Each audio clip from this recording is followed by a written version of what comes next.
We used to tape the games and then on Saturday nights rewatch the games or whatever. Sherm just basically throws the ball out of bounds, our sideline, goes in the stands. I mean, it's way out of bounds. Kevin Hardy gets to the numbers and just commits. I mean, you can see it on his face. He is committed. He's going into the sideline as far as he can get to the ball. Like he is, whatever's in his way, he's hitting. And Chad just eats it. And Chad was a big dude. He was 6'2", 6'3", and he just arms up, cords up. I mean, it looked like a yard sale. It just exploded. That was one of the greatest video tapes I think we had. Just rewind and watch. It still burnt my mind when something comes over my head just to make sure nothing's barreling down because it happens all the time. And that sideline at Iowa, you're stuck. There's nowhere to go.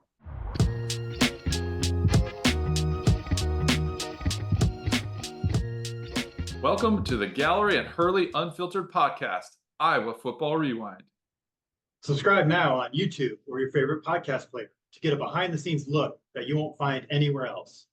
Tonight, we're excited to welcome Phil Johnson, member of the training staff from 1993 to 1997, the University of Iowa football program. Phil, welcome. Thanks for having me, guys. I'm cranked up. I'm not worthy. I mean, geez, you guys got people on here you only need one part of their name.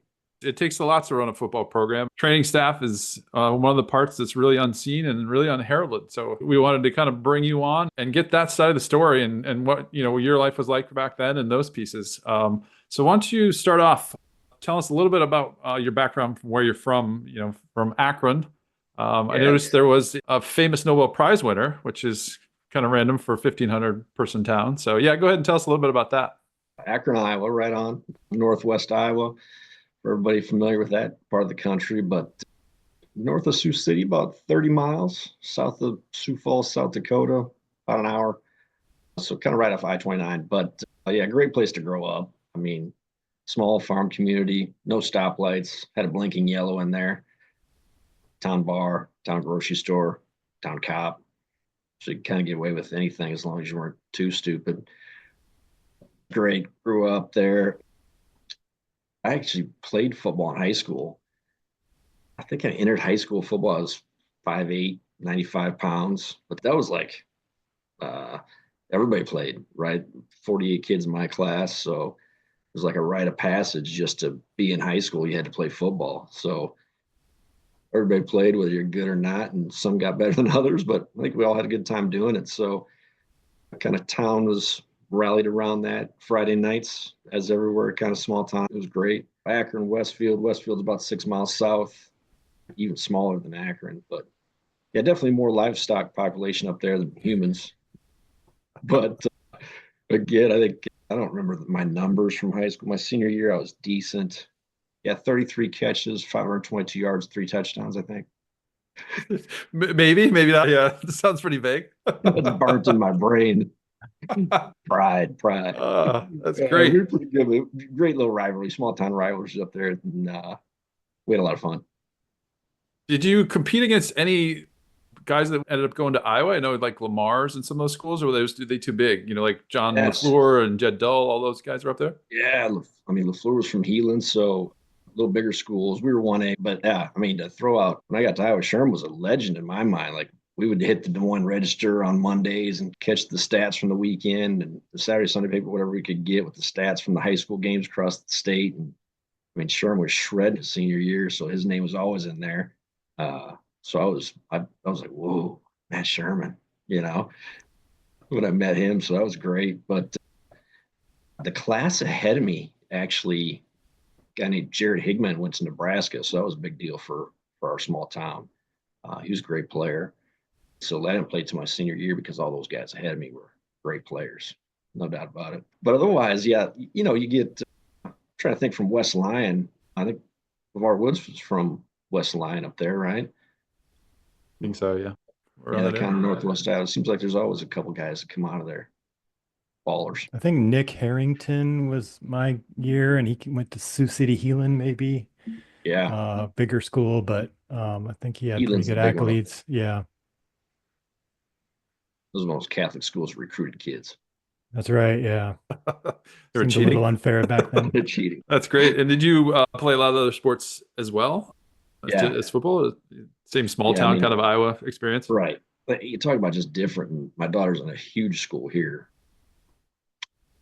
And you just talk about, yeah, fall football, rolled right into basketball, rolled right into golf, rolled right into baseball. I think I chose golf over track as time went there. So, but yeah, four sports, summer baseball, you just kept playing, you know. I think about that now, and Josie's in a big school here playing volleyball. And man, if you don't play the club scene into the high school scene, you're just not good enough to play, you know. So they'll talk about all the sports specialization. That's kind of a thing in my sports medicine world of should kids sports specialize? Should they play various sports? Man, it depends on high school size and if you want to play, right? I mean, sometimes you're just forced to specialize, otherwise you won't play. Your kid that comes in who has mid-level talent, and you think, or do you think kids that are super talented can still pull that off, or you're losing the reps and those type of things? And maybe talk a little bit about the injuries and the burnout, their bodies at that young age, having that kind of wear and the same repetitive action over and over again. I mean, there's no doubt reps lead to greatness. I mean, the more you can rep something, the better you can get at it. But somewhere there's an overdo it, right? I mean, there's no doubt kids burn out. And you see that in the volleyball scene. I mean, high school goes from August to November. They got about a month, and then it's January to June with the club scene, and it just kind of keeps going. And I think some of those girls, by the end of it, are just kind of baked. And it's a great sport, but it's tough. It's tough from that standpoint. Football, similar, but I think we see a lot of guys now, especially in this age of the NIL thing, and that kind of trickling down into high schools a little bit, even of some of these guys that could roll straight into basketball after the football season aren't going to do it just because of the football value to it. So, and the risk, not risking what that is, but it's tricky. I mean, I enjoyed it. I mean, it was great playing four sports. I don't know if I was great at any of them, but maybe that's what held me back. You should specialize. Yeah, Same with us. I think I was one of three kids out in our track team, so it wasn't hard to be the best person. So it's interesting you say that. I think one of our old teammates or somebody I was talking to said their son had the Tommy John surgery in high school, I think. Which I was like, wow, that's intense. Baseball is just the same thing. Like, yeah, almost like volleyball. We're just kind of, you go from a school season into summer ball, and it just keeps going. Yeah, for sure. Let's jump ahead quick to, the sports side for you for the training. Was it something you always kind of had an eye on, after like your high school career ended up, you start thinking about going to college and where you wanted to go and what you wanted to do? Did you kind of have a path of that, or were you more just, fell into it in a certain way? Man, I mean, you look back at this stuff, and I don't know, what are we, 50 now? But you look back and a lot of these things happen, right? Like, kind of mind blowing. I was leaving high school, I kind of pre-med doing that. Oh, I'm a smart kid and I can do this and I'll go be a doctor kind of thing, right? And just happened, I think it was my senior year of high school, a guy from Sioux City, one of the clinics in Sioux City was going outreach, just coming out to our high school. It was the first time I'd ever seen an athletic trainer. Prior to that, yeah, you go, hey, coach, my ankle hurts. I need my ankle taped or something, because you saw somebody else do it somewhere in a different, pro league or something. They would just take and one roll, spin it all the way up your ankle, and pretty soon you couldn't feel your toes, So you never went back for that. But this guy was an actual athletic trainer that had actually graduated from Iowa. His name was Kevin Negard. He's still in the Sioux City area. Great, great guy. So I just kind of jumped under his wing a little bit and poked around. He had me in the clinic a few times, and so saw some injuries and some of the ways they worked. And I still, good story about, should I go to Iowa State? That's closer to home than Iowa City. I'd never been to Iowa City. 5 hours from home was like, could have been Alaska for all I cared. I mean, it was way out there. So that's a whole nother story, but he kind of talked to me about the program at Iowa. It was pretty prestigious, still is. I mean, as far as the student program goes, some of the alumni there and the staff people that were there. So got to know some names before being at the place. And then, yeah, went to Iowa, ended up going to Iowa. Actually, I was dialed into Ames. I was going to Iowa State. I've been to Veisha a couple times as a high school kid. Booyah, that blows your mind. And then actually, one of my best friend's brother was in pharmacy school at Iowa, I believe at the time. And we went down for a basketball game. He's like, you guys should come down. And I had never been to Iowa State. He's like, yeah, I'll go in a heartbeat. It'd be great. It was the winter of my senior year. I think we were off for basketball or something, that little break. And it was actually the game after Chris Street had passed away. The Fab Five was in town. And I ended up winning. And that whole thing, just that whole experience blew my mind. And I was like, all right, this looks good to me. Wow, that just gave me chills. I was at that game. Remember Yeah. Earl like pointed at he had the number in the back of his head. Yeah. That was pretty a intense couple moment, stood right? out. Just Chris Street, obviously just watching him on TV and stuff. He was a great player. And then the Fab Five, to beat that group of dudes, that place was going crazy. It was yeah, exactly. Chills up the spine. Yeah. I just remember Chris Webber picking up a ball on the baseline and hammering it. I've never seen anything like that. That was bam. But that was quite the experience. It was funny enough. He did it fast enough. You couldn't even really see his arm move. I think he dunked it. He did one of these things. And you were like, wait, Yeah. did he just hammer that through the hoop? Yeah, I remember happened? the exact play. I think too. I was Right.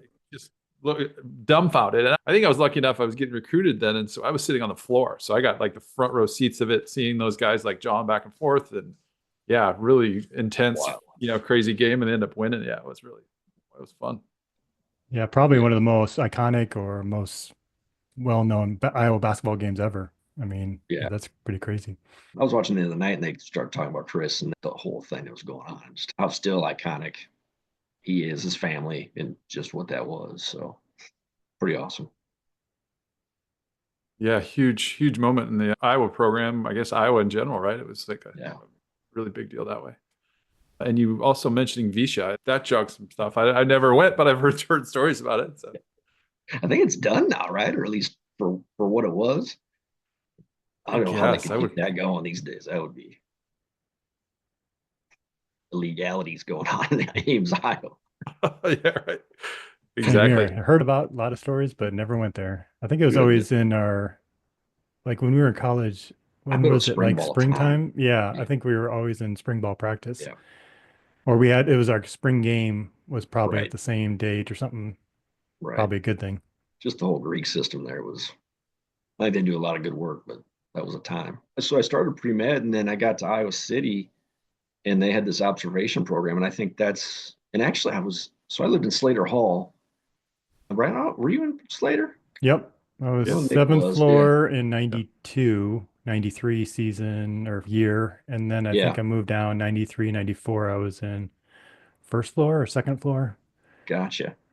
So I was, I think, 93, 7th floor, 94, 1st floor. So probably right behind you. But yeah, I was kind of around a bunch of you guys. And then field house, we'd always run into football guys, run them off the floors. That was a good time. And then this observation program started. And I just kind of pulled the number and kind of knew about it. And people were kind of chirping at me like, hey, you should do that kind of thing. That was back in the day when you had to write letters and stuff. There was no email or, hey, let's text each other kind of thing. So I got involved with that and then kind of got in the program from there. Now all these programs have switched to master's degrees, but back then they were all undergrad degrees. So first year you got in and you're an observation, kind of volunteering. I think it was for them to get to know you as much as you, just to get a sense of what you're stepping into. But it was great. I mean, just kind of exposed you to athletics and the different sports. And then you got accepted in the program after your freshman year. So sophomore, junior, senior, you're in the athletic training program as a student. And so did that go along with your curriculum as well? Yeah. Like it was very specific of like, you're in this program, you're taking these classes kind of thing? Yep, exactly. Okay. That had switched. It was all internships and there was no real curriculum. I think my early years was within the first 5 years of them making this a curriculum program. So it was a lot of, oh, this isn't as good as the internships. You had to go to class and there was a whole curriculum exactly as far as that goes. We spent a lot of time in the athletic training. I mean, that ended up being kind of why you were there, the practical part of it. I mean, a lot of great knowledge, a lot of great teachers and classes as far as that goes through the exercise science department. But spent a ton of time mean, that was back in the day. We'd scrub the floors and wash the tubs and smile on your face and love in your heart. But also a great environment. You saw all sorts of injuries. I mean, I'm sure you could probably tape somebody's ankle in your sleep. Yeah. And I remember this distinctly. Like I was, those sports I had played in high school. So that's what I was familiar with, right? And we all kind of are comfortable with what you're familiar with. I had gone to football my sophomore year, first year in the program. I think I was there for like 6-9 weeks. And then they said, okay, your next rotation is men's gymnastics. And I was like, oh man, what? Like, this is going to be terrible, but okay, I'll do it for 9 weeks or whatever. And it was just eye opening. It's just taking whatever athlete group and just putting it in a different setting with different skills, but same guys just trying to high achieve, trying to do their best. And you're just there to kind of try to help them through whatever problems they're having, So that kind of was the first eye opener of, oh man, I just want to be a good athletic trainer. I don't need to work football or basketball or whatever. But so that kind of got me on a good path, I think, just seeing those different athletes doing their thing. So that leads me in the question of, it's a really intense environment, and there's a piece of getting people back in the game or back on their sport, and also their long-term health in that. So how is that thought about? Like, you've got a guy who gets his bell rung and doesn't want to come off the field, or it's like got a really serious ankle injury or something. It's like, I just want to get back out there. So talk to that a bit about that piece of the high performing individuals and like how you guys fit in that. I think there's a coaching piece in there that I'm sure the coaches were like knocking on your door every 5 seconds of, when's Cedric coming back and when's Matt Sherman, that piece, and kind of talk about that if you would. Yeah, I think that's changing. It has changed a lot. I mean, it used to be just, I don't know. As I think back, we were in school. We didn't even talk about high ankle sprains. That wasn't, a thing. A guy had that kind of injury, and those things don't swell up a whole lot. So, coach thinks you're soft, that your ankle's not bruised or swollen. Quit being a softie. Get your ass back out there. And guys would limp around for 3 weeks and, be performing at the level they could perform at. But I think that's changed, not only with guys playing longer and maybe more, or trying to play longer and more. I think a lot of guys and the whole recovery plan and programs that are going on these days could try to help support that. But also, kind of like you're saying, Nick, the new coaching, I don't know, way is definitely,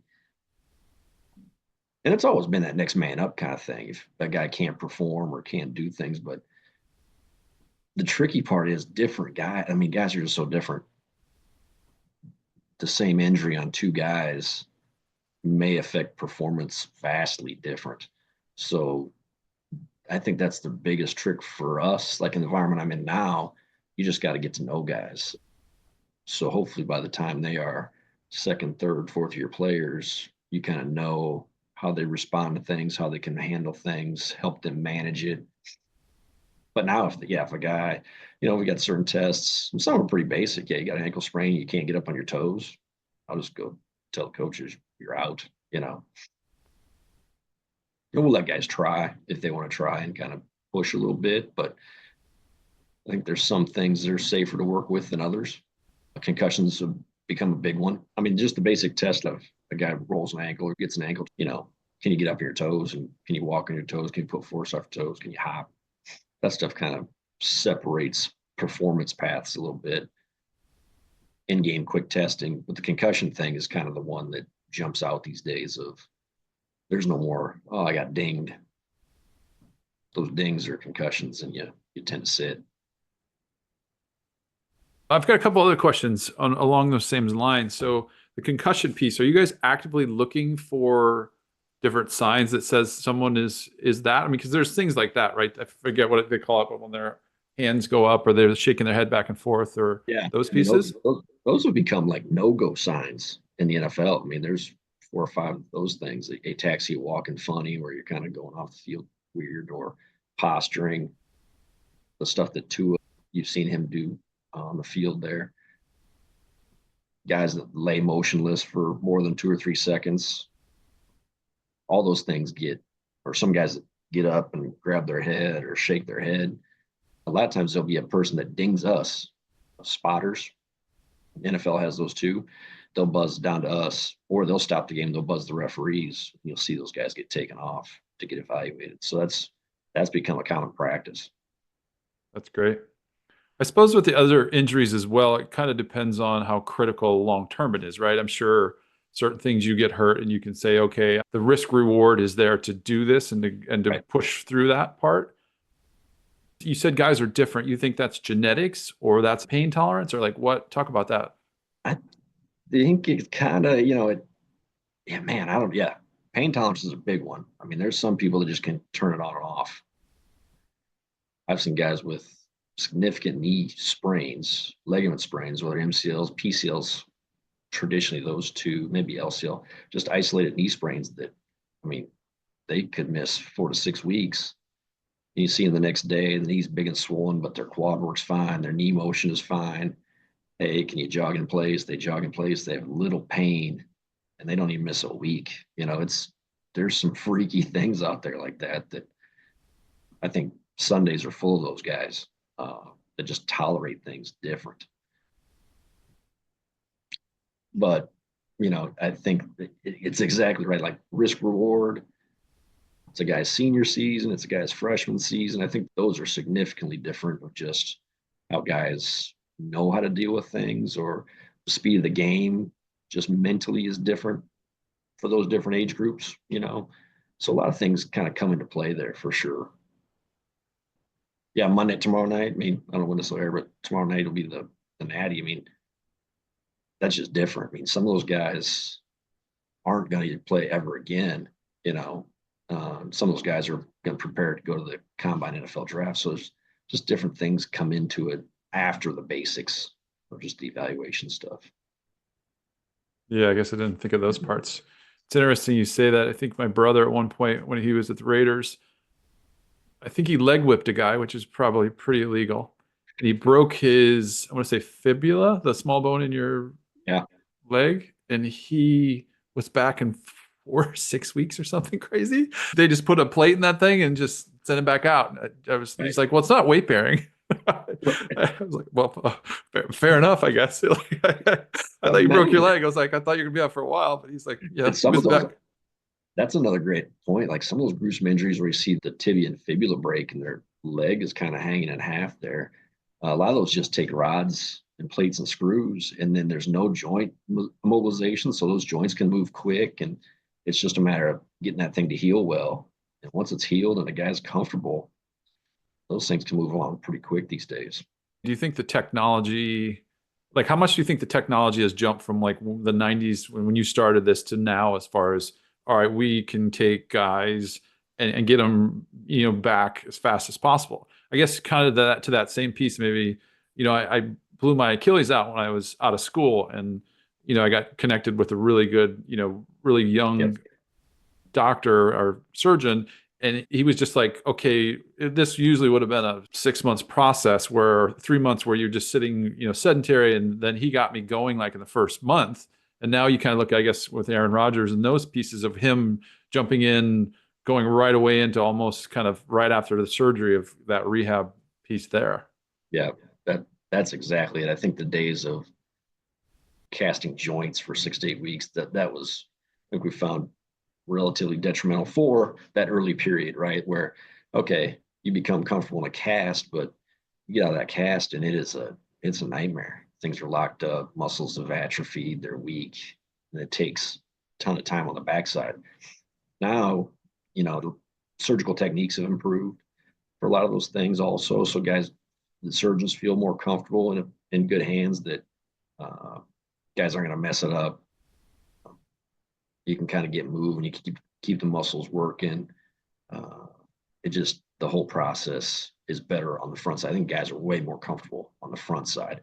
The slow part is just getting high level people that need to perform on Saturdays and Sundays like that with the power and the explosiveness they need to. That's the tricky part on the backside of those things. Just the torque that they need to apply to perform well, you're saying is over the roof. And positionally different, right? I mean, every position is kind of different, can get away with different things, but It's interesting. There's layers to it for sure. Yeah, it's kind of fascinating. Do you see any think so. changes with the age, like as let's say college? Do you see people getting more injured as they get through their career in college, or do they get better at not getting injured, or do you see That's any pattern to that? that's a great question. Yes, I think younger guys coming into this get injured more, and it's harder for them, right? I mean, even guys that play high level high school, the expectations are different. Especially now, they're going to become way different. These guys being paid and revenue sharing, just what that is. And then as you get old, I think guys just learn how to play, right? I mean, just like any sport, reps at whatever level you're at make a huge difference, and knowing how to do that.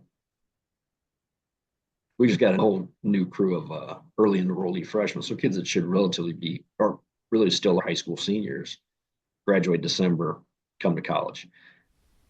And it's been more and more every year. We probably got a group of 12 to 15, I think now, of the freshman class. Other half of that class will be here in June, like it used to be. But so they're here now, and bright-eyed, bushy-tailed, excited, ready to go, as everybody was to be a freshman. But kind of got to just dial it back, get into it, understand what this is, what that workout program is, what is necessary, what's not necessary. I don't know if it's Instagram or something where one of your quarterbacks came in and it was like he looked like he was 6'6" and he was probably like 240. I was like, wow, that looks like a starting NFL quarterback at the moment. So I'm sure that's changed a lot too, right? We didn't have the training techniques, or at least in the small schools in Iowa. I don't think at those points the training wasn't there, the lifting, the plyometrics, and some of those things that probably really moved that needle, I'm sure. Right. Yeah, I mean, that stood out because I left. We'll talk about some more Iowa stuff, I think. But when I left Iowa, I went to grad school at Penn State. And obviously, at Iowa, I mean, Nick, you were a huge dude. Ross Verba, I mean, Jared Goff. I mean, there was some, Slutzker was a huge guy. I mean, there was large guys, but I just remember thinking most of those guys developed, right? Like Robert, I mean, obviously developed into that kind of human. My first freshman class when I was at Penn State, enrolled LeVar Arrington, Courtney Brown, Brandon Short. I was like, oh my, yeah. I couldn't even imagine being a high school senior playing against those dudes. I mean, it was unbelievable. Just a different world. No wonder they beat us by 60, right? Yeah. That was one of my favorite games in 90, my freshman year. It wasn't a great game, but I think we were 2-0. I was in the stands in the student section, and I just remember this hog's head flying out of the student section, landing on the field, and Lynn Swan was standing down there, and Lynn Swan was just looking at this thing like, what is happening? And I was like, oh, I'm in the right place. This is great. People. These are my people.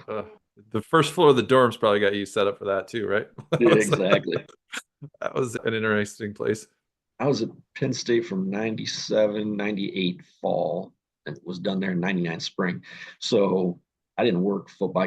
We worked out of the football building. So got to know some of those guys and helped out in the morning with some of their treatment rehab stuff, but didn't really travel. The team didn't cover that. I worked with women's soccer and men's gymnastics there, and then switched my second year to rugby and ice hockey. So it was a great just experience of teams and injuries and dealing with people. And then got an internship with the Jets that summer between those 2 years. I was a summer intern in New York with Parcells going into, that must have been the 98 season. Testaverde, Curtis Martin, Keyshawn, those guys. And then I went back after I graduated for the 99 season.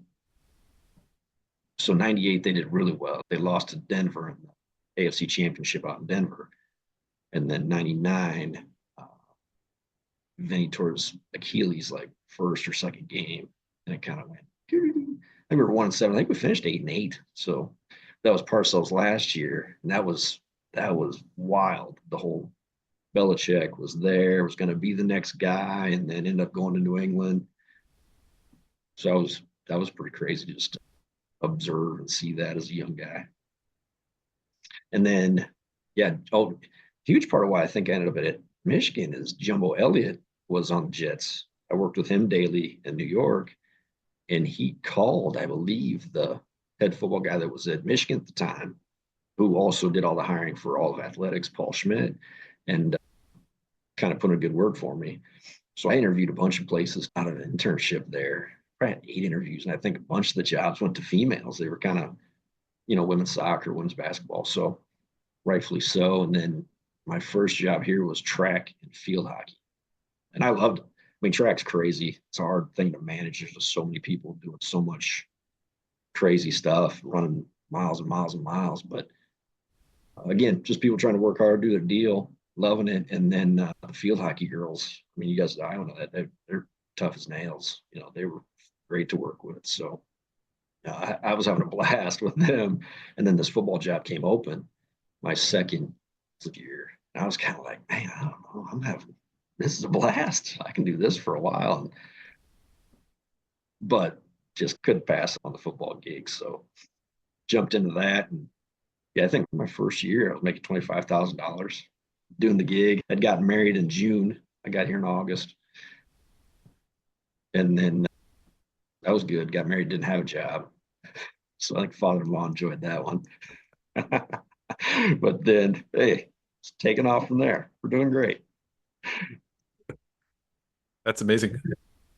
I wonder, do we cross paths at the Jets? Because I was around that same time frame. I forget. So, who was there?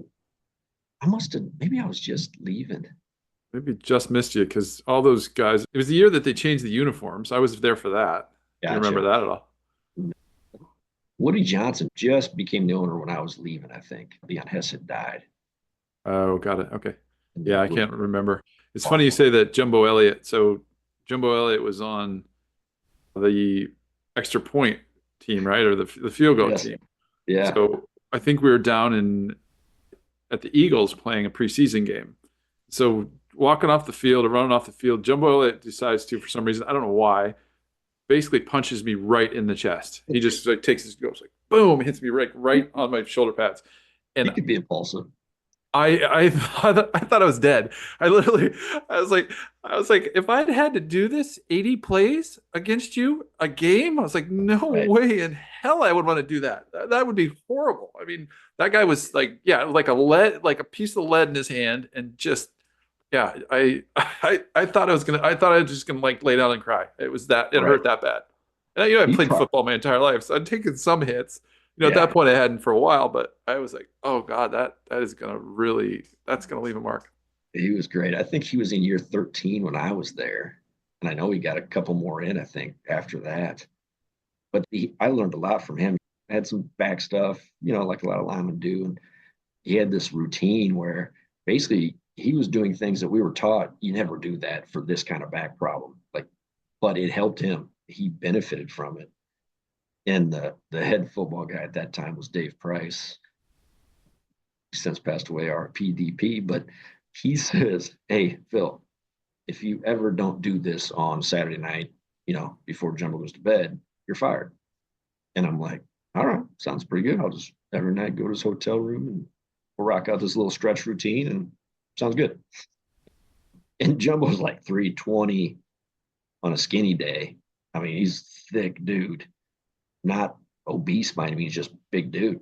So I'm doing this stretch thing. I got pretty good at it, but the first month, man, I would just sweat. It was work. I mean, and I'd have his legs, we'd be moving around. And I remember this was that full season I was there, and it was a struggle coming home. I mean, again, we were 8-8 at the end of it. Playoffs were out from the bye week at week 10, I think. And we were in Buffalo. He's like, Phil, don't come up there tonight. And I'm like, dog, I gotta get up there. I gotta do it. And he's like, just tell him we did it. I'm fine. So I'll be damned if we don't wake up Sunday morning and Jumbo's like, man, I can't play. And I had to just been ghost white. He's like, my back is killing me. I'm like, Jumbo, you are gonna get me fired. Like this is real. Like I don't think this is a joke. And he's like, no, I'm not joking. Like, I don't know. That was a bad bet or something. And I'm like, oh my God, well, I'm not going to lie. I'm just going to I'm not going to say anything. So you can tell Dave whatever you want. And I think he ended up lying, like, oh, yeah, Phil did everything. It's just bad med. I was like, oh, my God. So learn your lesson, learn them quick, move on. But he was great to work with. And I think he helped me a lot getting this job going. He could see the fear in my face. There was a couple old timers on that squad. Pepper Johnson was another one. Yeah. Pepper was awesome. Love that guy. Yep. When I got there, Dana Hughes was out there, kind of toward the end of his career, I think. And that was great. I was like, yeah, all right, Dana Hughes, this guy's a legend too.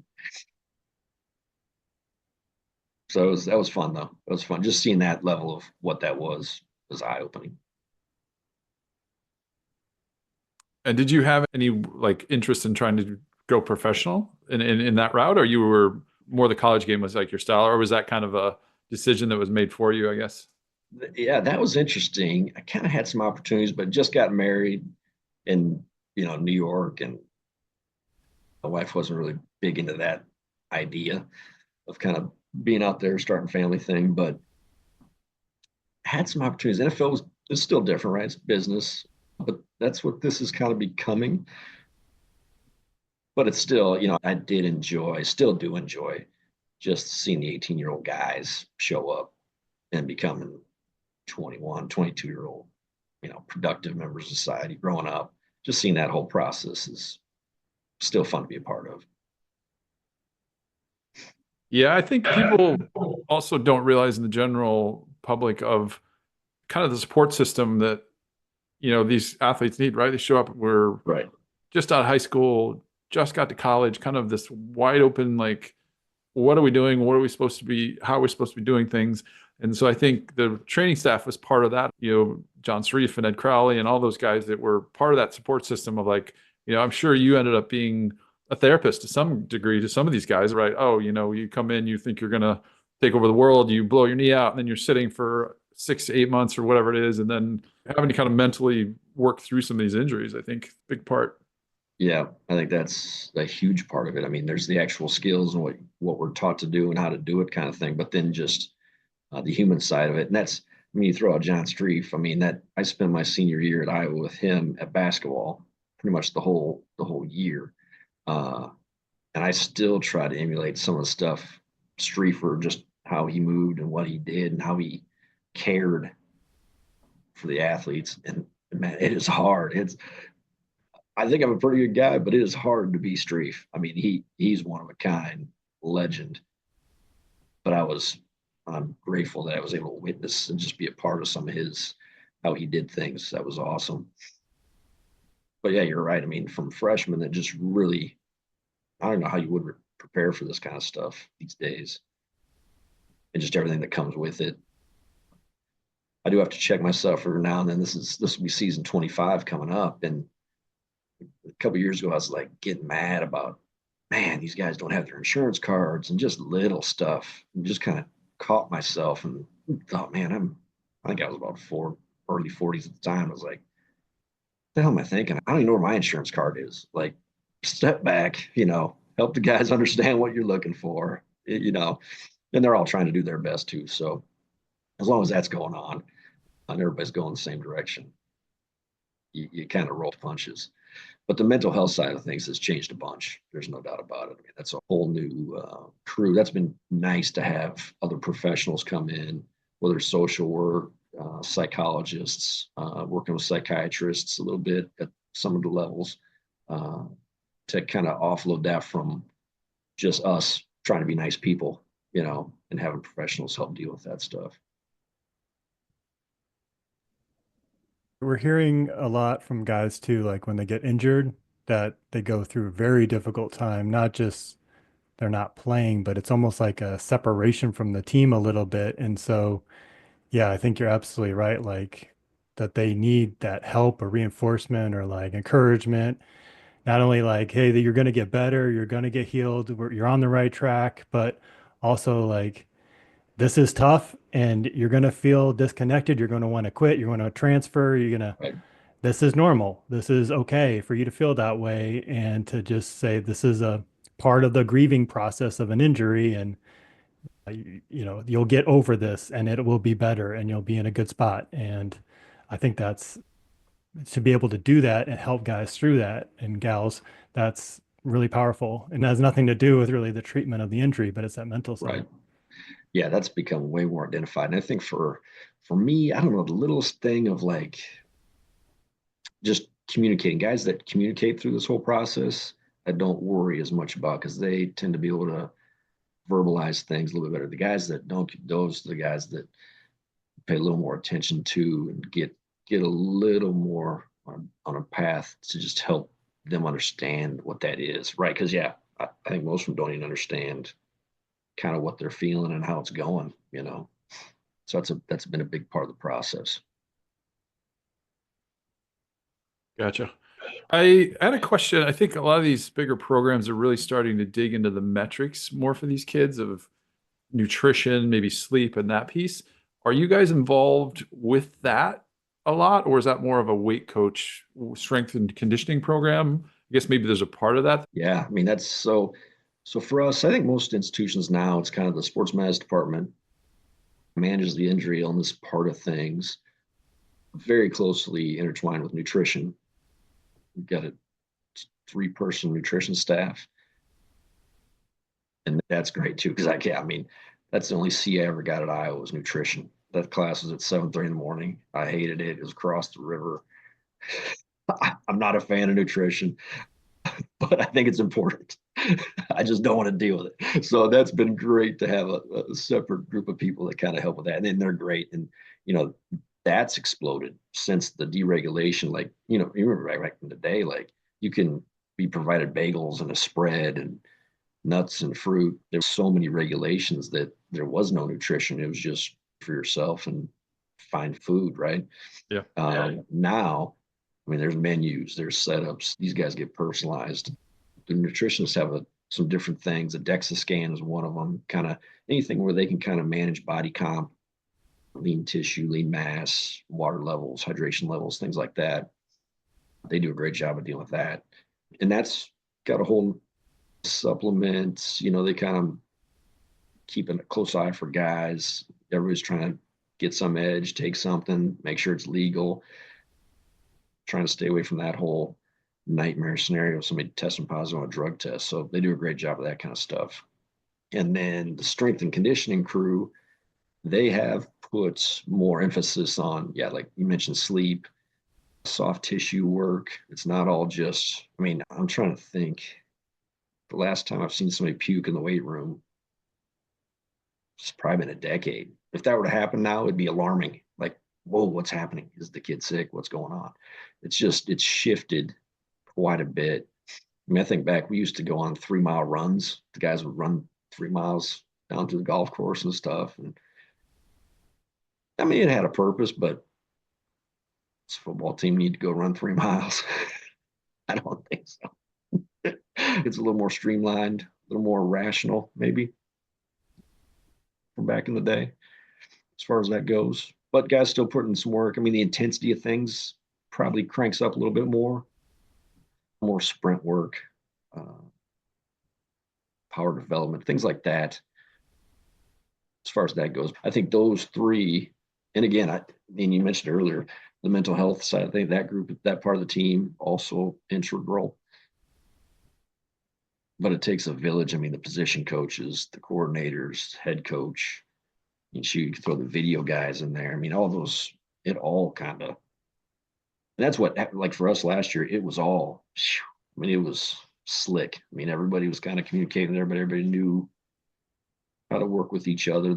The players were very in tune with everybody. So that was kind of a outcome of that, no doubt. Talk about that experience if you want. How long we got? That was sweet. But it was a ride. I mean, it'd kind of been setting up, right? Like you could see it going. And Coach Harbaugh is one of one, but it was great to work with. One of those guys that, you know, you just feel like he makes you better and you're just hoping you're helping him be better kind of thing. But totally in tune with the game. I mean, way ahead of those things. Got caught up in a bunch of just, for lack of a better term, bullshit that I don't know if the real story will ever come about, but way overdone IMHO. So I handled that stuff all like a pro. But the shame, I mean, you could kind of see where it was headed. And those guys, the year before was the disappointment where we lost in Arizona at the, what's that, Fiesta Bowl at the TCU. We had a pretty good group of guys there that probably could have got it done also. And the prior year, we played Georgia in 21, and that team was as good as I've seen. And then our team last year, if those two teams, you can never do that, but let's play Georgia 21 and Michigan 23. That would be some banger football. That would be something to watch. That's why we have NCAA. That's right. PlayStation, right? So we can pull those things off. Sports, crank it up. But just watching those two teams, and they took us to the shed in 21, and a lot of those guys on that team were sophomores, that class. And I think they were looking ahead a little bit. We didn't look past TCU, but they were wanting to play Georgia that next week, and that would have been great. But then they just left no doubt. And last year, that was just got it done. The shame of it is then that's done, and 2 days later, the truck gets back. You unload the truck. Here come all the new transfers. Here's the new early enrollees. Reset. Here we go. So didn't really get a whole lot of time to enjoy it, I guess, but fun to be part of for sure. We're taking a quick break to give a heartfelt shout out to Greg Johnson and the team at Central State Bank. Greg's a fellow Hawkeye who's doing amazing work in the community. This isn't a sponsorship. We just want to recognize Greg and what his team are building. Central State Bank has been a trusted partner for families and businesses, and they truly care about the people they serve. If you're looking for a bank that feels like family, check out Central State Bank. It's always awesome to see Hawkeye alums making a difference. Visit them at centralstate.bank.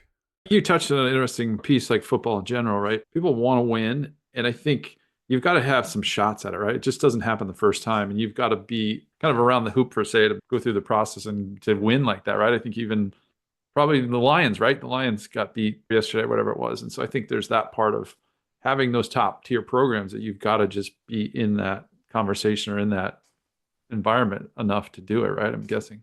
Yeah, especially run against teams that have already been there, right? That's where this year's been interesting. I mean, it's just been more teams. Like these two teams that are playing tomorrow night, they wouldn't even been in it in the 4-team setup. So pretty interesting. Definitely. Who's the best overall athlete you think you've seen? Like either like on teams you've been on or teams they've played against. Like who are you just like, oh wow, that was head and shoulders above everyone else? And I'll kind of go through the years. I think when I was at Iowa, Tavian was probably the smoothest, freakiest athlete that I saw there. I don't know if you guys agree or disagree with that. Then at Penn State, LeVar Arrington was freaky. And that kind of I wasn't at Michigan with Charles Woodson, but saw him from Iowa Penn State times. And he was another level for sure. I'm trying to think who here. Man, there's a bunch. Jabril Peppers was a freaky athlete for sure. When it just comes to all around athlete kind of guy. A lot of those guys, not great athletes, but football freaks, right? Yeah, when you talk about Tom Brady, you don't really throw him in the athlete pile. He's just a freaky, great quarterback, right? That developed into a monster. Blake Corum, I mean, those guys just want to play football. I think that's what Rashawn Gary was here for a couple years there. He was a freaky big guy. That's what's changed probably in the last 20 years. Those D linemen are, man, they're not just run stoppers. They are pass rushers, freak show athletes. Mason Graham was a guy we had this year. Unbelievable. Chris Jenkins, I mean, those guys they're doing things at 320 that shouldn't be going on. I think that's one of the things towards the end of my time trying to play in the NFL. I was at the Dolphins and we were doing this, I think it was like almost a scrimmage game for conditioning. And I was on a defensive lineman who had this huge gut and he could run, move better than I could. And it was just demoralizing for me. I was like, look at this guy. This guy is a better athlete than I am. And I'm like, how does this happen? Right. Yeah, just crazy how the levels of skill and athleticism are different and all those people. I think the college game and the pro game too, but college game, that has been probably the biggest separator. Like I got here, we played Tennessee. I'm trying to think who the freak D lineman they had in like 01. They'd lost to Florida in SEC championship. They should have been in the national title game. And these two D linemen just dominated the Citrus Bowl. We were in the Citrus Bowl playing these guys, and we were pretty good, but there was no chance. Couldn't do anything. Couldn't run. Couldn't pass. Jason Witt was on that team. He was outrunning the safeties. I mean, it was just an athletic difference. But that stuff is, I appreciate the athleticism of the SEC, but I think it's evened out pretty much across the country at this point. Big Ten showing through. I'm curious about your guys' like game days. What was your game day like? Because you're there, but I don't really know what you did beforehand or afterwards or all that. Like that would be interesting for me to hear that. Right. Yeah. So I think that was always kind of fun part too, because it does become a little bit of a camaraderie thing amongst the athletic trainers of just day in, day out doing the work. And yeah, not, some people get bent out of shape when you don't get credit for what you do and all that stuff. But I think most of us take pride in that. Like, all right, nobody needs to know what we do. We just do it, and you hope everything goes well, and nobody knows what you're doing. And then that's exactly the way it should be. But yeah, game days. I mean, noon games, we'd pretty much be at stadium 6 a.m. setting things up.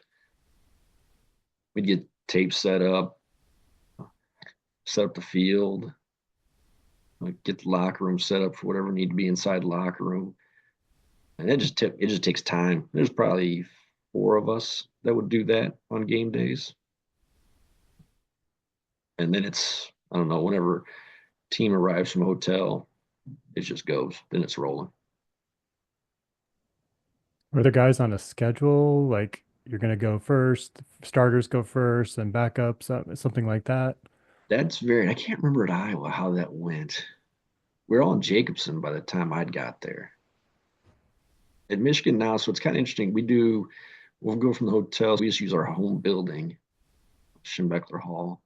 It's kind of sad too these days. I mean, kids come in and say, "Hey, you remember the name Bo Schembechler?" And Bo died in 2006.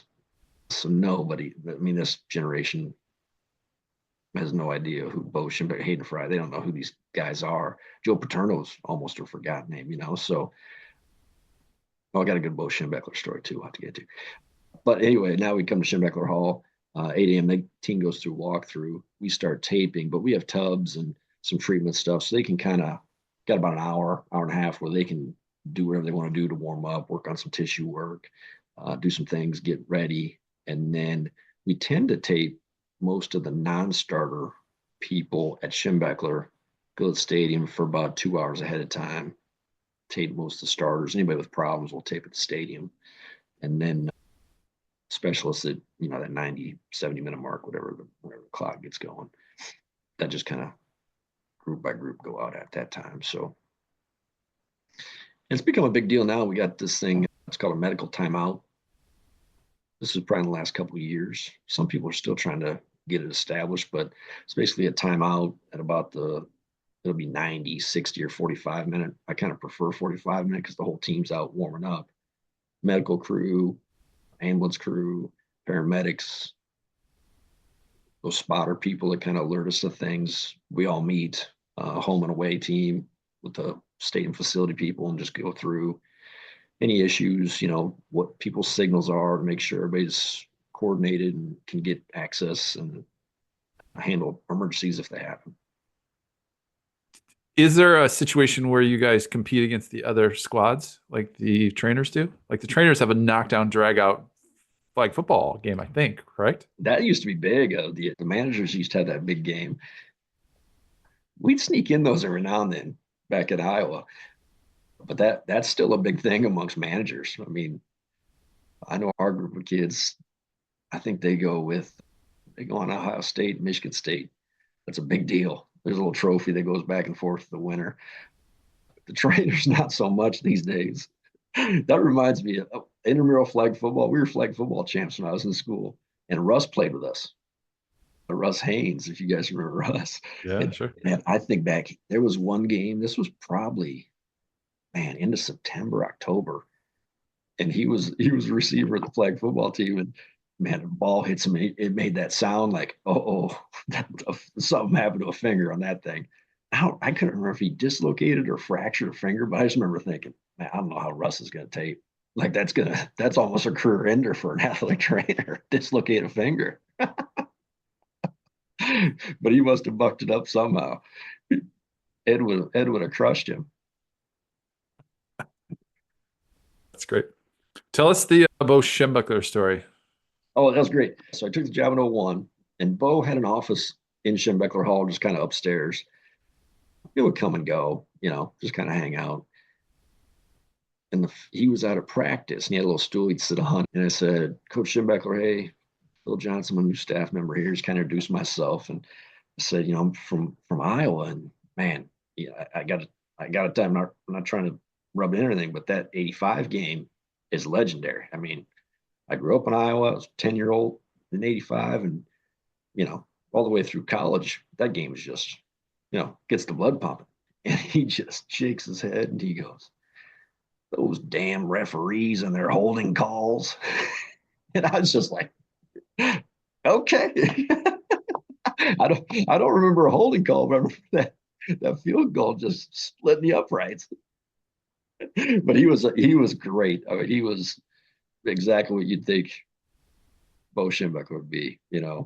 He'd give us, that became pretty surreal in '06. He would always come in, talk to the team, kind of just give them some history and some words of wisdom for the game kind of thing. And then he did that in '06 on it must have been Thursday night. And then we were leaving to go Friday and got word that he passed away. So it was surreal, on the buses down to Columbus, and signs and fans and helicopters and stuff. That was a big game. That was like 1 versus 2 big game kind of thing. So interesting, but great dude. That was just kind of fun interaction of me meeting him for the first time and dropping the '85 game on him. Rub it in. Like, I realize your name's on the building that you work in, but hey, how about this? I was just trying to break the ice. Yeah, exactly. It's a great way to do it, for sure. I'm sure you run his Christmas card list after that. Yeah. Yeah, exactly. Who is that guy? And make sure I don't see him again. Exactly. Yeah. Jumbo had to come in again, like he didn't know it, right? He's like, get rid of that kid. And he's like, Jumbo's like, I think he owes me. I owe him some. Exactly. That's great. How about any Coach Fry stories? I mean, I didn't interact with Coach Fry a whole lot, but I just remember he would always drop the one that stood out to me. He said something. It was hot. I was there. I was covering 2 days and just helping out, and out there, I think it was stretch lines or something. I just remember he would drop those lines of, it's hotter than the armadillo's feet on that Texas asphalt, or so, he would always drop something like that and just be like, whoa, okay. But he was always great to us. I mean, as most great coaches, I mean, they realize the athletic trainers and the equipment guys, managers, are just busting their hump to help out for nothing, just for the pride and enjoyment of it, Yeah, it's funny. That just made me think of a Ed Crowley story. So we're in the training room one day, and Ed holds up the CD. He's like, "Whose Cool 10 CD is this?" It was like, it was Coolio.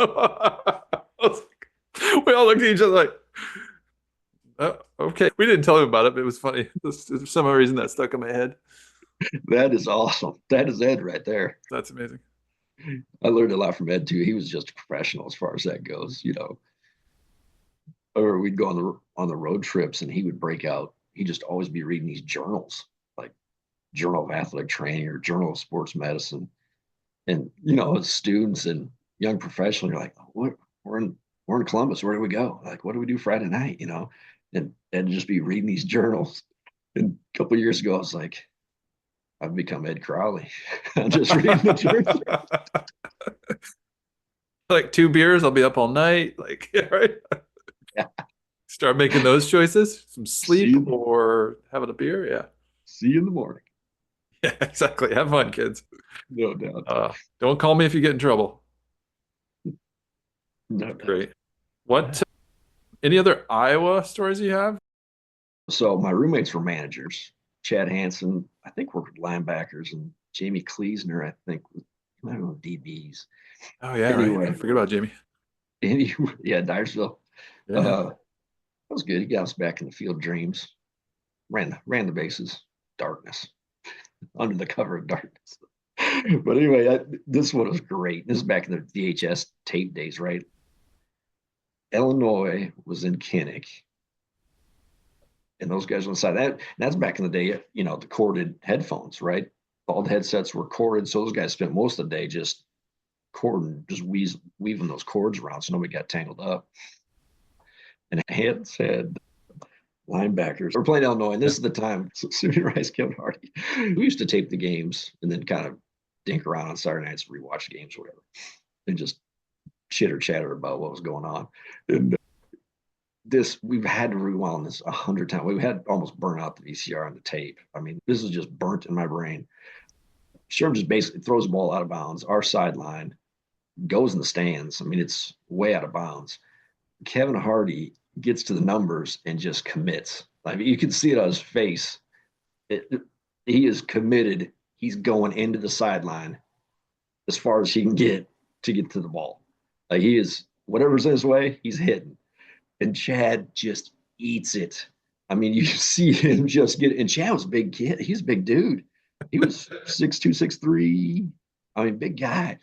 And he just arms up, cords up. I mean, it looked like a yard sale. It just exploded. That was one of the greatest video tapes I think we had. Just rewind and watch. It's still burnt my mind when something comes over my head, just to make sure nothing's barreling down, because it happens all the time. And that sideline at Iowa, you're stuck. There's nowhere to go. Yeah, you got like 2 steps and you're into some padding in the front row for sure. No doubt. That was 05. I mean, this was since I've been here, but been back to Kinnick a few times and I always loved being back in there. But our equipment manager, I can't remember. I think it was 05. Kind of stole one, and the equipment guy, and it was great. You went on the road. Anytime you went on the road, it's great. But our equipment guy got hurt significantly. Ended up breaking his leg pretty badly, needed surgery, but sweet middle of game, had to get him off the sideline, get him to the hospital, a lot of pain. So it was a problem. And he was a big guy and had been there for a long time. And was there for a long time after getting hurt. But he goes, I go, Big Johnny, what happened? What happened? He goes, man, you know how it is on that sideline. The first guy dodged the first guy. I dodged the second guy. But the third guy just got me right in the legs. And you go back to that film, and it is just one man. Right in, he isn't dodging anybody. So pretty funny. But those sidelines they're epic. I mean, that's by far the tightest place in the Big Ten. We went to the Sun Bowl in '95. We drove down there. That was a blast. We walked back and forth from El Paso to Juarez. When you think back to, well, let's walk across Mexico, eat the worm, come on back. I mean, just the good old days. Remember, that was probably the first stadium I was. Oh, heck no. That was the first. I think they served alcohol. That was mind blowing to me. Like, whoa, I'm drinking beer in the stands. Minnesota did that, didn't they? I think. Oh, I think Metrodome did. I think you're right. Golden Gophers for a while. Yeah, for sure. Yeah, I think that's right. But yeah, good times. I mean, I went to Wisconsin one year. Tom Arnold, Chris Farley were at that game. Remember, that was a big scene. A lot of good times. So yeah, Slutzker on there. That jogged my memory. That a-hole. He made my life miserable one night in Iowa City, out the field house. Took my alternative ID. Still love it. Your backup? I think I owe him for that one if I ever run across that guy. What did it look like? Was it close? No. Not close at all. A A little bit of a stretch. But back in those days, you just had to, what was the address? What was your birthday? Move on. Oh yeah, or you'd also go deep and you'd be like, "What's your sign?" Right. Or, those things that they could try to trip you up. You had a backstory of it, right? Yeah, and I could appreciate that. But the kid knows it. Good effort. Move on. Yeah, right. We worked at Vito's as bouncers after school for a while, and the kids would come in with our friends' as IDs. I was like, "Oh, Sarah." I was like, "How's Sarah doing these days?" Probably, I guess I shouldn't say on camera. I let him in, but yeah, Yeah. yeah, it's funny. It's like, yeah, I know this person. Yeah, Oh, tell him hi for me. and what a just a great. I mean, that was just a great area too. That whole ped ball and column, the liner, Mickey's. Because we got older, we got into Mickey's. We used to go to the Vine a lot, the old Vine, kind of out of downtown area over there. We talked to Demo. Demo's like, we went there what did you say, every week? And we said, well, we went a few times. He goes, few times. He's like, we were there every weekend, every week.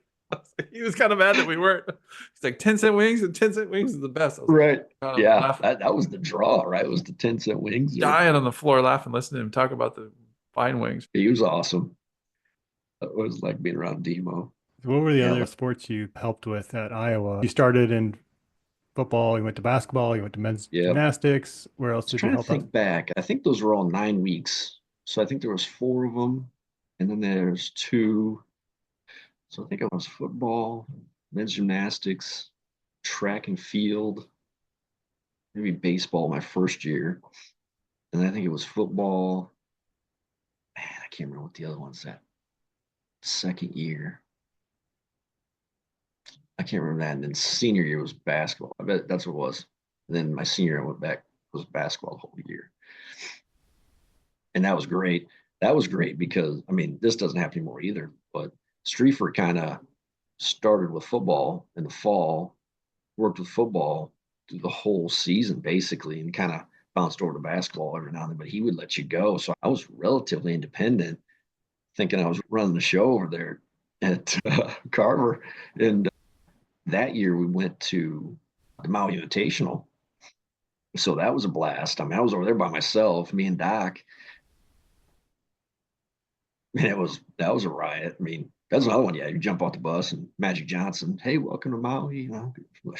That's Magic Johnson. This is crazy. So we had a blast. I mean, Ryan Bowen, McCausland,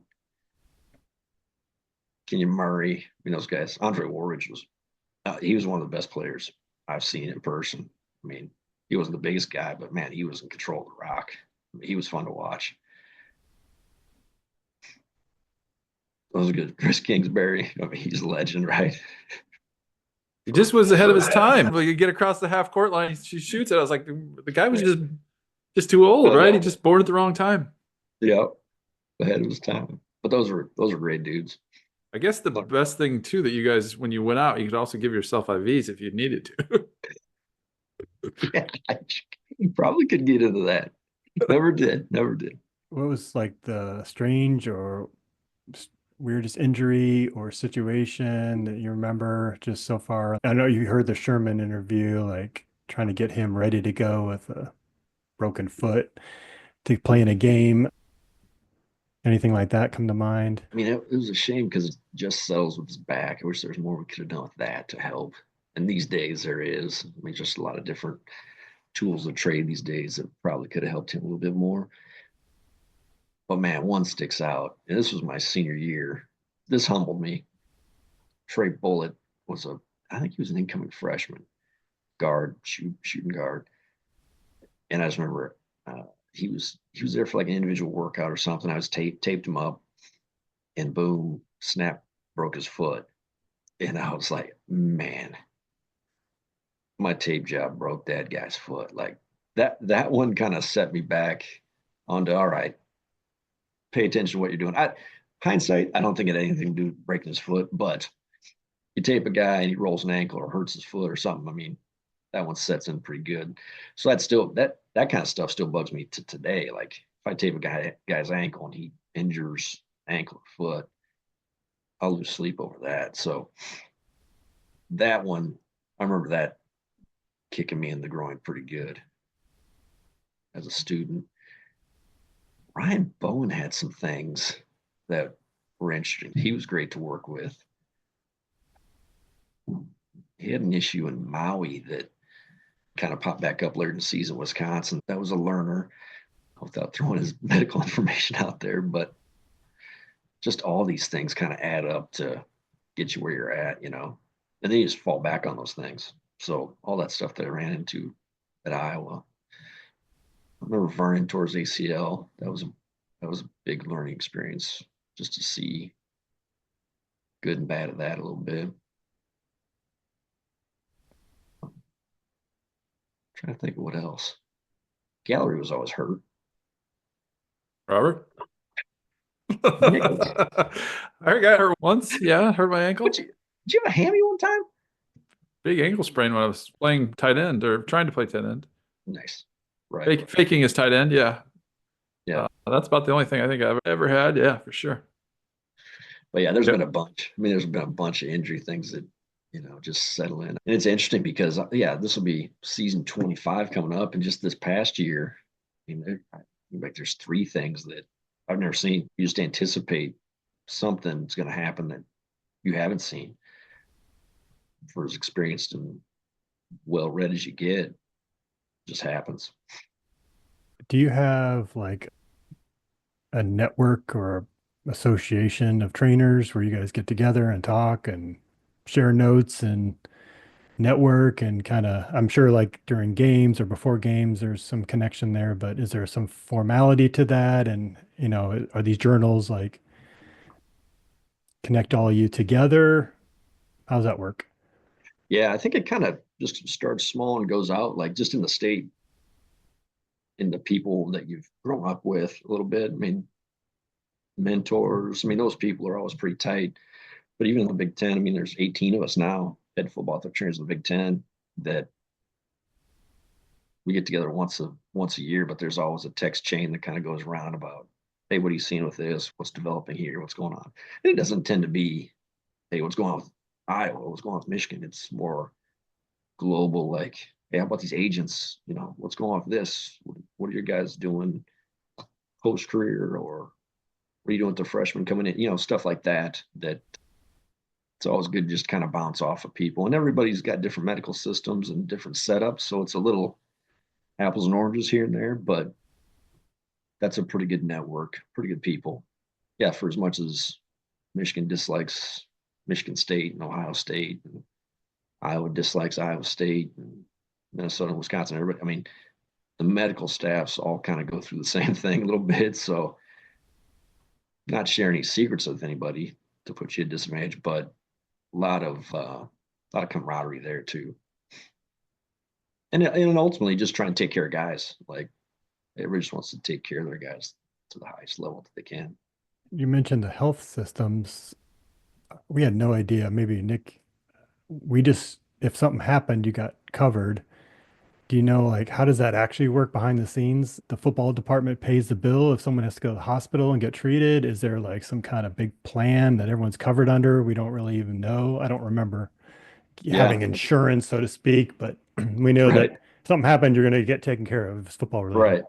And that's another thing we've tried to do, at least I've tried to do, is just set guys up leaving here to kind of understand somewhat what the medical systems look like, right? Like, it's not just free. You go out in the real world and you got to set up these appointments. You got to go see people and pay for care. It's also a business, but that's the way it's set up here. Is everybody's primary insurance, anything that generates a bill goes through that.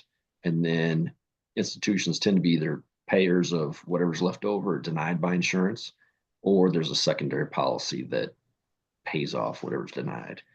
So it's kind of where you want to pay from, whether it's just out of the athletic department or you're paying for secondary insurance coverage to cover those things. So yeah, most guys, I don't think you'd ever see a bill from a football injury at a Power 5 institution, right?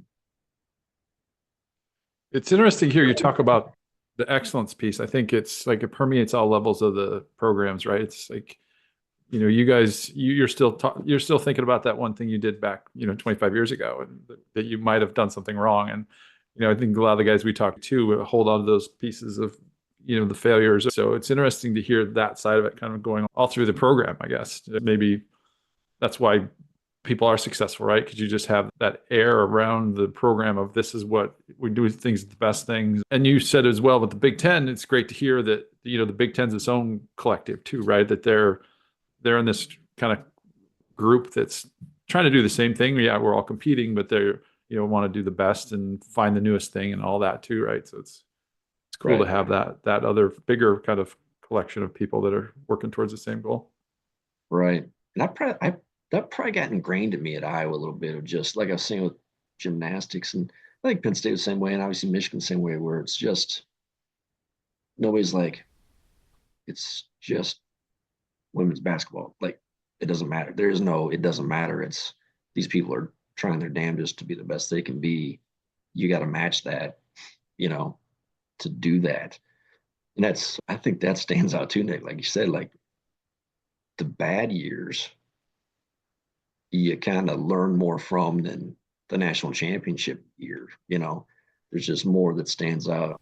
We should have done this better. We should have changed that, do this better. I think that's kind of how things grow in that world of chasing excellence a little bit, pursuing perfection for sure.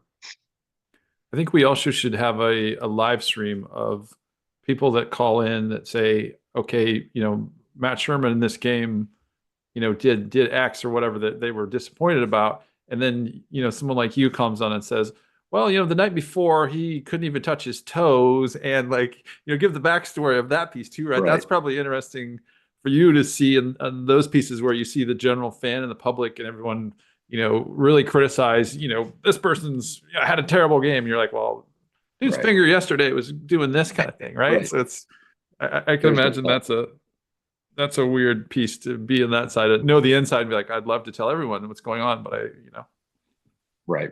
HIPAA rules will get me. I mean, that any given season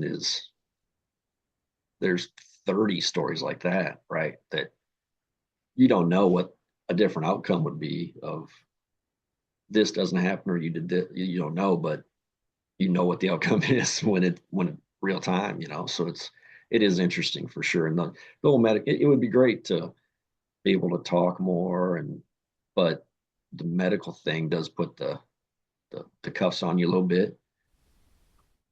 And again, I think a lot of the stuff these days, like you see these kids transferring and saying different things, and we've had some kids transfer and go to different schools that you're aware of, and kind of blazing glories they're leaving here, but you do realize it's also guys' self-preservation to help market themselves as they should, right? Like they're just trying to promote themselves to get the best they can get also. So you see that in the NFL all the time, right? Of guys making comments about this or that situation that it's not necessarily a comment against somebody, but it's to help support what they have going. So hard to blame kids for that stuff, You got a book behind you, Bump Elliott, former Michigan coach and then famous Iowa athletic director. But this is Any awesome. Background on that? I haven't gotten through all this yet, but met Bump a couple times. And obviously, I think Bob's dad, right? Mm-hmm. Yeah. So another great alumni of the athletic training program, Mark Kaufman. He actually sent this out to me. Another guy on staff, he sent us a couple of these, and I was able to give one to Coach Harbaugh, and Jack Harbaugh, Coach's dad, loved it. So, but yeah, he sent those. That must have been 2 years ago, maybe last year. But great crossover there. There are a bunch of Michigan, Iowa kind of connections that keep popping up. They're always kind of intriguing to me. Did you hear where Jim got hit by a car when he was in Iowa City when his dad was coaching? Right. When he first got here, I kind of was like, hey, went to front of Iowa, went to undergrad at Iowa. And he's like, oh, we loved Iowa City. We had a great time as a family in Iowa City, And Jack's gold. I mean, Jack's another one, just great to talk to, great to get going. I enjoyed the Harbaugh family quite a bit. They were good to work with, good to be with. But Mark Kaufman's, he's in the same class as Russ, I believe, undergrad at Iowa, and Kevin Niegard. So there's a class of these guys, and there's a bunch of names that are longtime athletic trainers. But he started Athletico in the clinics in the Chicago area, and has since they've gone multiple states. So he got a bunch of orthopedic PT clinics that he started the whole thing. So he's a great guy too. I mean, there's just a bunch of great people. That's a nice thing about athletics too, right? Like all these great people really are institution to institution of people that, you know, it's just the common good. Like everybody's just kind of in it for the common good and take care of athletes and do their part. Places are full of it. Kind of sounds like the O-lineman, you know, mindset. Like we don't get a lot of glory. We just kind of do our job. No one knows our name usually in this, you know, rare time a couple of guys would get known, but just kind of do their job and they don't expect a lot from it. Right. And it's part of that mantra, I guess. And they know that they're contributing really well, but they don't have to be acknowledged for it and they're okay with it. Right. I've come to love August. Like August is probably the best month in my mind. It's all, you know, it's regimented. The 2-a-days are gone, so it's way different, sure. You guys won't even recognize what August looks like, but it's still the same hours. I mean, somehow there's half as much practice, but you're still there 6 a.m. to 9 p.m., 10 p.m. But I love leaving those August days. And it's just the pride that, yeah, man, we got some good stuff done today. We got these guys going the right direction. That's the great feeling, right? To just prep and get ahead of everything and try to stay ahead. I ran across a few guys in the past, and it was great seeing Bill Inge. He was with Washington last year, so we caught a pregame and postgame at the Natty, which was that was fun. I'd known him for, you know, since I was a sophomore there. I was trying to think of who else. I know Kerry Cooks is coaching. Diaco's kind of been in and out. You guys aware of anybody else that's in the coaching ranks?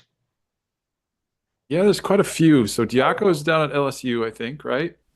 Kerry Cooks maybe as well. Well, Bielema, but that was probably before your time. Bielema, yeah. Might have been your first year, you might have been there. Yeah. Like 93. Exactly. I don't know if he's a GA or full time. Yeah, that's right. He would have been GA, and then he worked into coaching. I don't know if he left and came back, but yep, he would have been there. LeVar probably is too young for you, LeVar Woods, or you knew LeVar from your area, right? But yeah, knew of him. Area. Right. Yeah, it's always fun seeing those guys. I interviewed at Notre Dame, and Kerry, I think Bob were there at that time. It's a really small world when you think about it. Yeah, it gets tight. Yeah. We were talking about Coach Fry and his coaching legacy, and we got talking about all the different, you know, coaches Alvarez and McCarney and all that.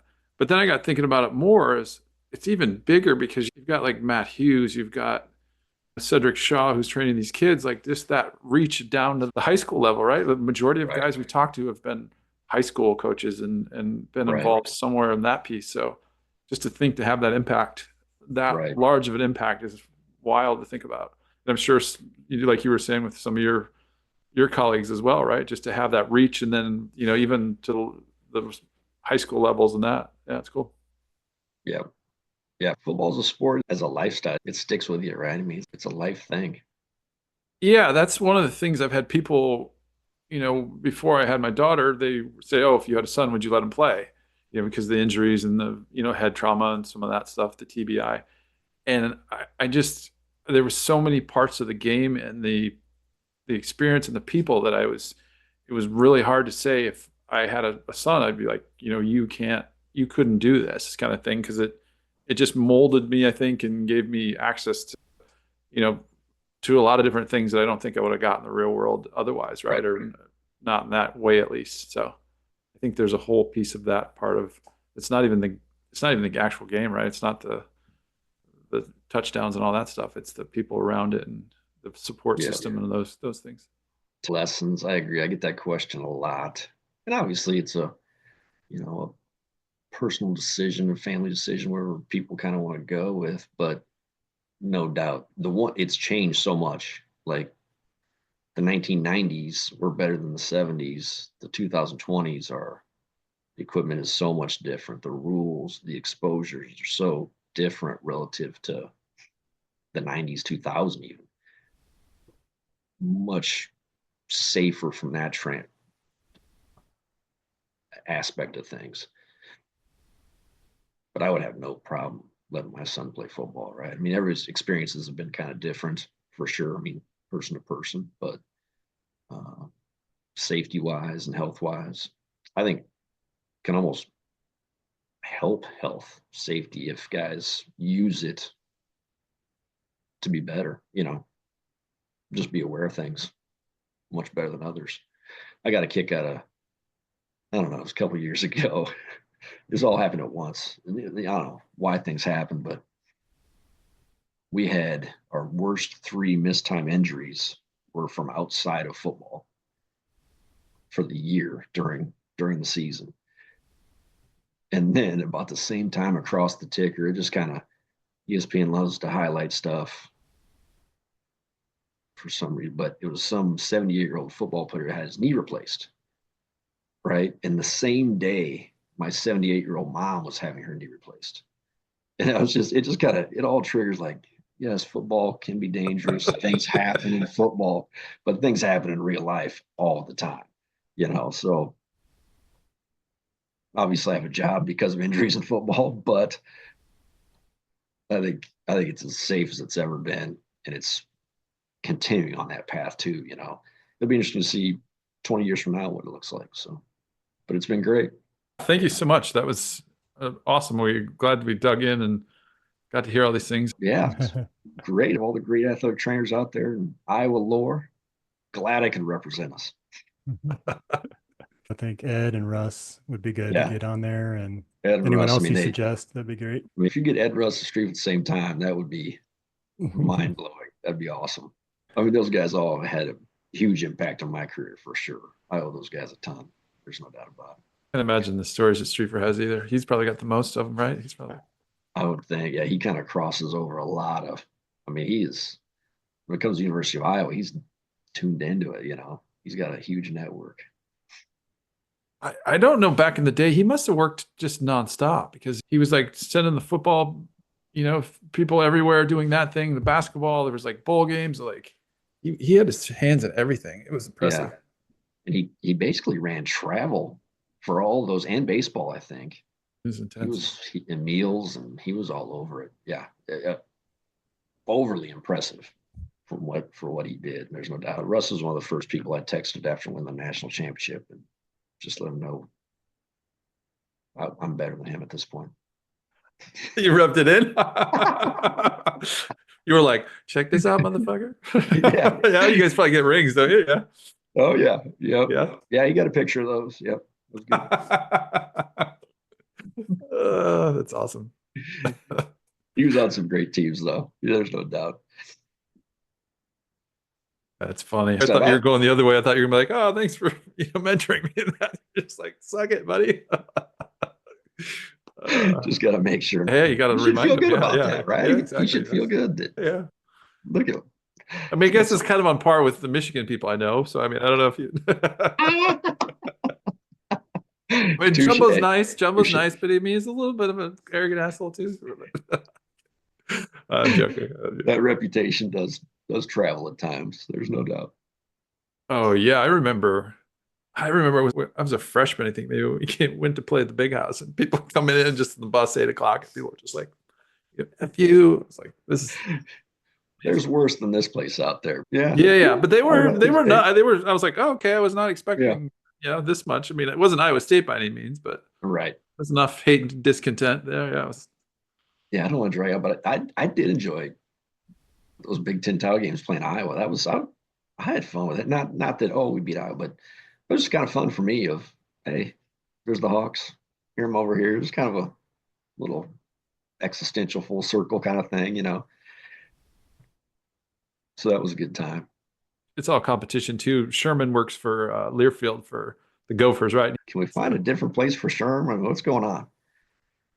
The crazy thing about Sherman in that interview, he tried to pass it off that he was like an okay high school quarterback, and he didn't get recruited very high. I was like, you like led the state 2 or 3 years in a row. Like, are you kidding me? I got lulled into it. I was like, wait, hold on. No, you're full of shit. You were killing it back then.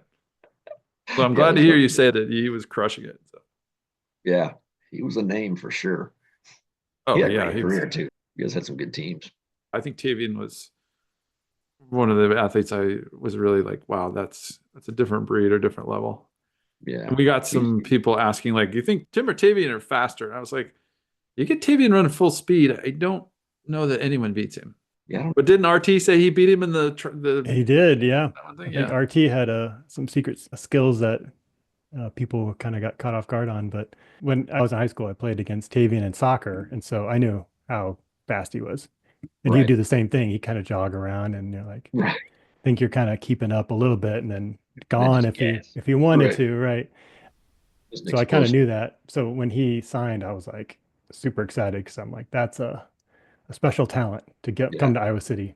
Tim was really good too, though. Like Tim just kind of willed himself to be a great athlete. So that was a different type of athlete. Tim's junior year, he tried to beat Ohio State single-handedly with punt returns and kick returns and catches and stuff. It was just like a different level of determination that you just can't really replicate. I think that 97 game in the big house. Yeah. He gave it all there too. Yeah. Right.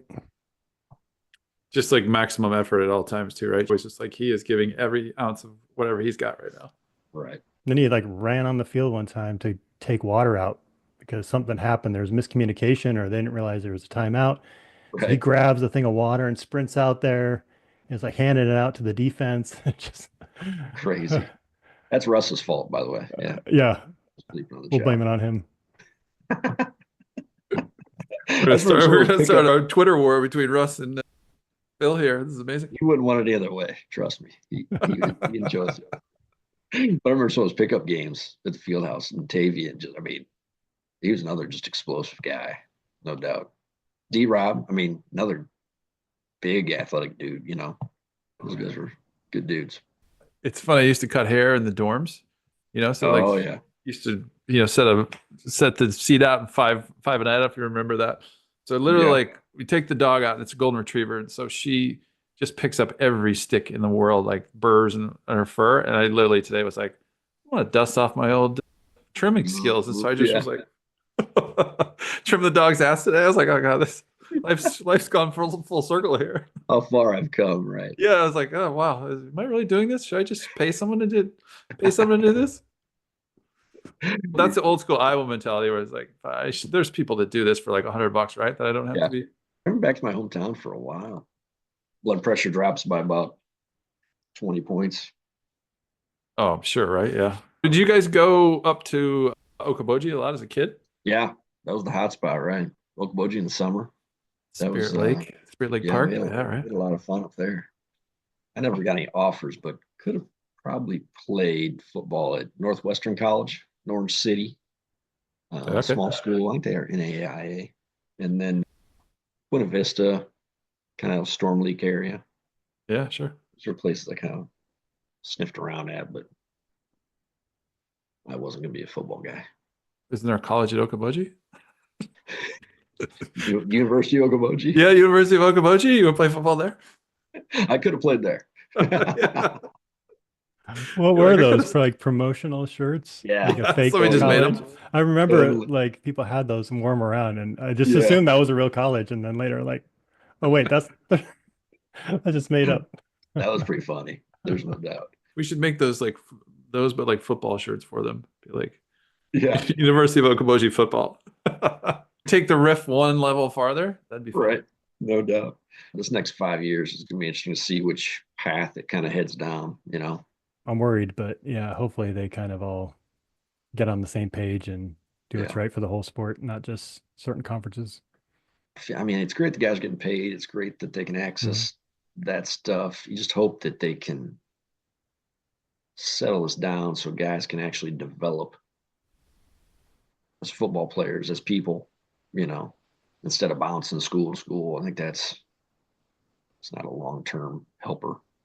Might be able to get some extra money here and there because it just becomes free agency every 6-8 months, and somebody else will pay him more. And yeah, I can't imagine bouncing around that much, having to move, change a checking account, like just the mundane shit. That would be annoying. Where's your next class at? Are those classes transfer and those things? I think back to Iowa and here's the relationships built that long-term have great value, that these guys are not going to have if you're just bouncing school to school every 1-2 years. And it's, I'm not going to blame you, but agents and the marketing part of it is part of it for sure. That are kind of driving that and the dollar signs. You get some of the unexpected things where I've seen kids that are, they donate to the hospital, or there's, they're giving the guys that aren't playing stuff. And it's, so that's some of those things have been cool. You see that I came out of left field that I wasn't expecting, that I was like, oh, okay, this isn't just a cash grab, but it's, these kids are thoughtful and do their own thing. So yeah, it's kind of, I guess to some degree it's a lot of change and whatever in that, but you hope that there's good that comes out of it, right? Maybe it's just different. And, that's a good piece. You hope that people get those experiences and, can grow and get in touch with those people that help them move along in life and all that. Yeah, for sure. No doubt about it. Yeah. Blake was great with that. Blake Corm did a bunch of community stuff. Cade was one of the first guys I'd saw here that, got like drivers for all the old linemen. That was great, through a team, teammates.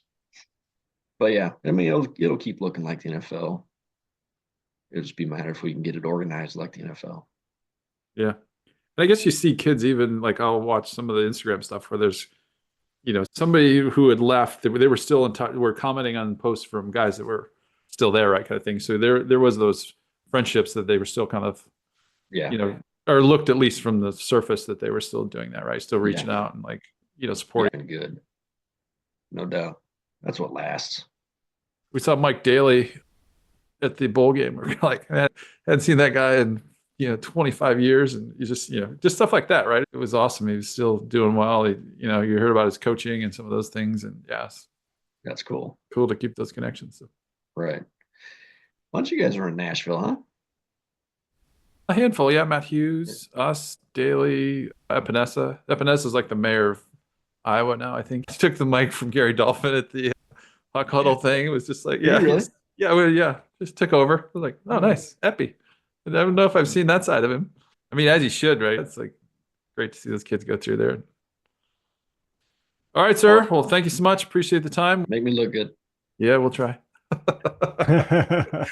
right. Take care, man. Thanks a lot. All right. Thanks, Phil. Thanks, guys.